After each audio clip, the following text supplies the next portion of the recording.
Hi everyone, it's Niamh here and welcome to my art journaling channel. Today we're going to be playing with magazine collage and creating and altering them to make them our own. I'm starting off in my Dilutions journal and I am creating a acrylic resist background or a gesso resist background. So I'm just going in with white gesso through a stencil and making sure I've covered all the bits and pieces. This is a stencil from Stencil Girl. It's really cool mark making one. Got lots of different patterns on it. I just like it because it's a good way to get something slightly different all over your page really quickly. Then I'm just going to dry off my gesso. Now I'm obviously using it with gesso. You can do this technique with any colour paint, but obviously you get a bit of it's brighter, I suppose, when you use gesso. I'm just using some fluid acrylic paint. This was a neon pink. And then with a wet wipe, I am just rubbing off the excess paint. So you'll see that the paint stains the naked background paper and resists off the gesso, so you can still see that stenciled image popping through. So you get like a really quick ghosted effect. Then I'm creating a border using just some washi tape. My washi tape's been sitting there for a little while, so I need to glue some of it down. And I also ran out. It's one of my favourite washies, and I've run out of it, so that was me using the last little bit of it up. So I'm just filling it up with some other black and white washies I have. When I finish that, I'm just going to go in with my black pen and create a really simple border around it. So I like this to just give a framed effect to my page. I really like having sort of the black and white on it because it helps to sort of pull everything together. Excuse me. So now I'm building my image. So I've got some legs, I've got a body, and I'm popping it all together. So you make the people as tall or as short as you want. And the great thing about playing with stuff like this is you can make the proportions to whatever size you want. So you can see I've got quite a small body and a big lollipop head on the top. So that's the thing I really love doing with magazine collage, is really sort of pushing the realms of proportion to really sort of stand out. When I'm happy and I'm finished with sort of playing around with it, I go around everything with my black pen and just draw around all the shapes, just to make it sort of all stick out. It helps me also focus on what details I want to make really, really obvious. With the face, you can see I added in some extra eyes that were a lot bigger, and I've obviously got the very red lips, so I chose that as my bit of inspiration for the colour I'm using. I do love putting stripes on things, so quite often everyone's arms or legs just become stripy, which I really, really enjoy. It just adds something different, so it looks like they're wearing gloves or something like that on them, or a patterned t-shirt underneath. I'm also, because I'm working with a mainly black image, which is a bit hard to see with the glare, going in with a white pen as well to add some additional details which will pop out from the background a little bit more. So you can sort of see I'm adding in those little shines on the arm or highlights and around the stitching, so it pops out from the background somewhat. Because I want to keep with the red theme, I've also decided that I'm going to change her hair. So she's got this cool red bob to match her lips and to match her arms.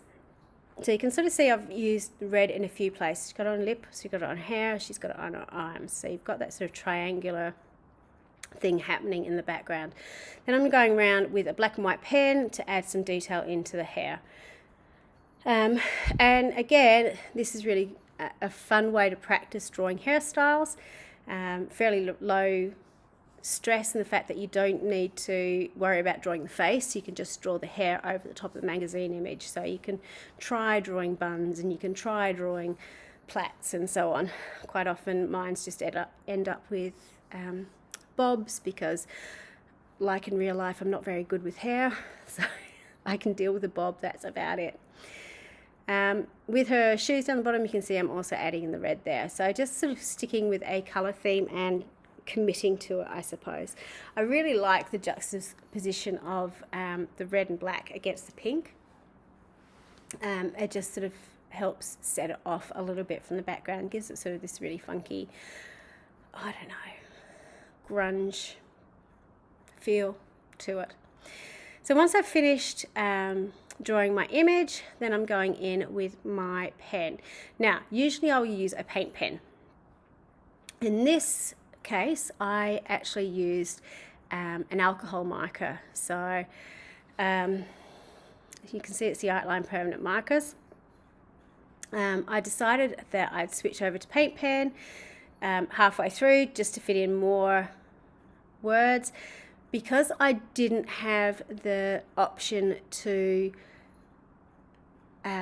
wipe the alcohol marker away, you can see I've actually reversed the way I'm writing my letters, and this is to help fit it into the page. Because I knew I didn't have the wiggle room I usually do with my paint pens, I'm deliberately writing over my image, and I'm working from the right hand side backwards so I can make sure it all fits in. When I had a little bit more to write, that's where I went in with the smaller paint pen, and I've got that sort of changing fonts on it too.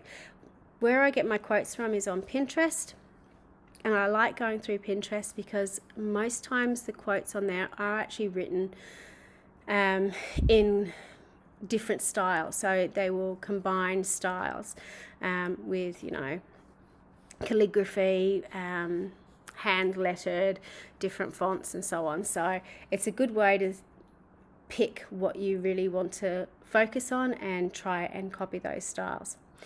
To help pull it all together, I'm going around with a white paint pen to create a drop shadow on my page or on my letters, which will help push them out from the background, particularly where I've written over the image. And this is, I suppose, where you have to think about, if you are going to write over your image, what colours are going to stick out better.